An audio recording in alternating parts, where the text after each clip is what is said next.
In the United States, the peak season for hurricanes is also a time for a national focus on climate preparedness. This includes a number of activities during the week starting September 24th, organized by Communities Responding to Extreme Weather, or CREW, CREW. Several of those activities will take place in libraries. Among those involved is our guest, the Research Services Librarian from the W.E.B. Dubois Library at UMass Amherst, Madeleine Charney. Thank you very much for being with us, Madeleine. Thanks for inviting me out.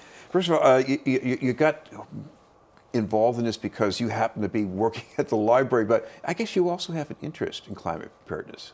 Yes, both are true.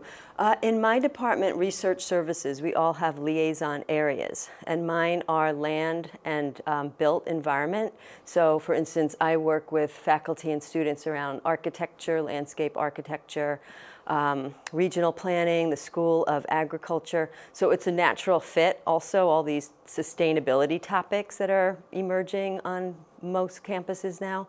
So that is my professional duty.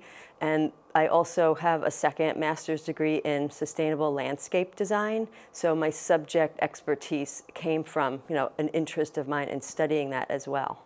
Well, going back in the late 1990s, we had some flooding damage at the library in Copley Square in Boston. So I guess libraries, they have to be really careful about climate. Oh, well, sure. I mean, we have climate-controlled spaces, for one thing, to keep things from becoming too damp, et cetera.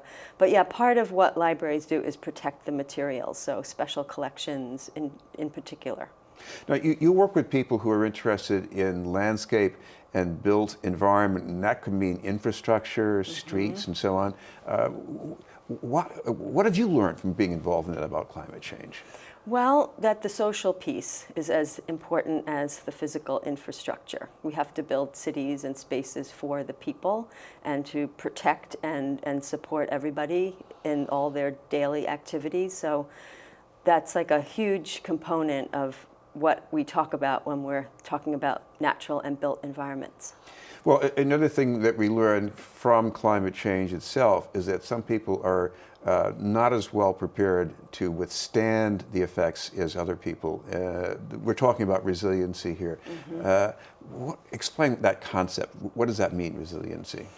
Well, when you say some people aren't as prepared, it could be for the fact that they're a more vulnerable community, if it's a lower income community, or communities that are simply located in a flood zone area, it could be that. But the third reason is that just mentally they haven't taken the time to think through, what would I do if there were a disaster in my neighborhood? So I'm sort of seeing three answers to your question. What about using libraries as a place to get people focused on climate change? It's not the first thing that comes into my mind when I walk into a library. So what would you say to people about that? Well, I would say libraries are a perfect fit for getting communities engaged around climate change. We are an accessible space that's open to everyone. And right now I'm talking mostly about public libraries. And we are a place where social resilience, where social infrastructure actually gets built. So it's a perfect place to get people coming to book talks about it, watching movies about climate change, having conversations with people right in the neighborhood where they live. Now, you meet with people all the time who know what social infrastructure means, but explain to our viewers, what does that mean, at least in a way that has to do with climate change? Yes. Well, as a librarian, I must reference a particular book if people are interested. It's called Palaces for the People by Eric Kleinenberg. And the subtitle is rather long. I wrote it down. It's called How Social Infrastructure Can Help Fight Inequity, Polarization, and the Decline of Civic Dialogue. And by social infrastructure, we mean like the fabric of our society, that we know our neighbors, that in the event of a disaster or any kind of personal crisis, that you would know who to turn to and that your neighbors would be aware that someone in their community might need help. They're noticing you're not walking your dog today or the next day or the next, or they just are conscious of someone in a community that's elderly that might need a hand. So being aware of that, that's part of social infrastructure, but the physical infrastructure is also a way that we foster that. So libraries, for an example, but also parks. So if parks are well maintained and people feel drawn outside and they sit on benches and meet one another. That's another way that infrastructure supports the building of social infrastructure. And I have to admit, because it's a great thing that we see more people using libraries, at least here in Boston, but when you walk into a library, you have maybe a different idea of who your people are, because when you're at home, you're seeing just relatives or people you work with. That's one set of people. You go into a library, it's a bit broader usually. Right. Well, we also refer to libraries as third spaces. So it's not where you live, it's not where you work, but it's a separate, particular space where you get together sometimes in groups and learn lifelong learning with people in your community. So it is a unique way to interact with people in a very convivial setting that's all about learning and growing.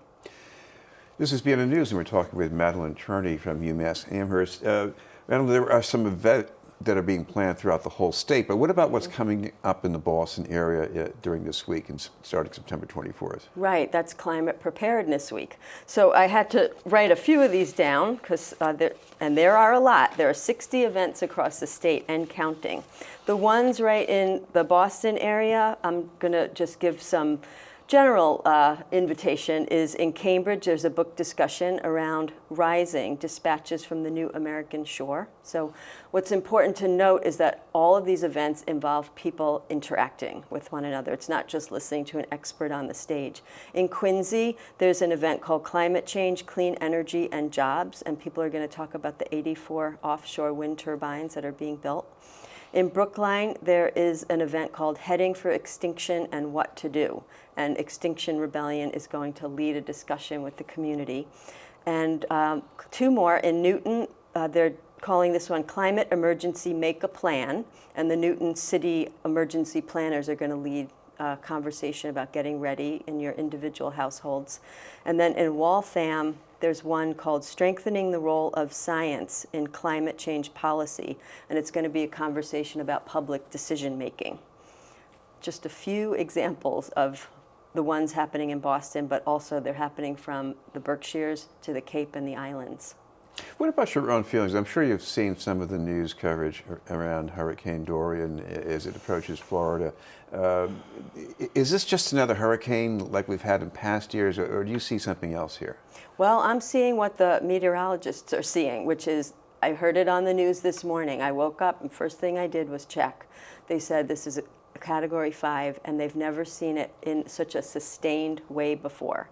And we all, if you are paying attention, you see a serious increase in these events. And it's just, personally, you're asking me, I mean, I feel a pit in my stomach. It's very disturbing. And this one in particular, I was also checking in frequently with my parents who live in Florida. So, it's like Bahamas feel far away in a way, but then you feel, many of us, like it's touching into our own lives and families where they live. I want to ask you about the library you work, because W.E.B. Dubois is also part of our national social infrastructure, but not in the way readily associated with climate change. What's the connection between those two? Oh, well, I mean, we have the Dubois Center on the 22nd floor of our library, and he is a very important figure in Massachusetts. He was born in Great Barrington. The connection, I mean, he was a strong advocate for the environment and an incredibly prophetic thinker. I would love to know what he, if he were alive today, what kind of advice he would give us. I think he would also emphasize the social infrastructure and taking care of everyone, and the justice piece, and making sure that this is not just for privileged people to be prepared, but that we're looking out for everyone in our communities. Thank you very much for being with us. For more details about this, there's a website people can check out too? Yes, climatecrew.org. All right, thank you very much for being with us. Okay, thank you. Madeleine Charney up ahead. An update on proposed restrictions for immigrants, but first, this message.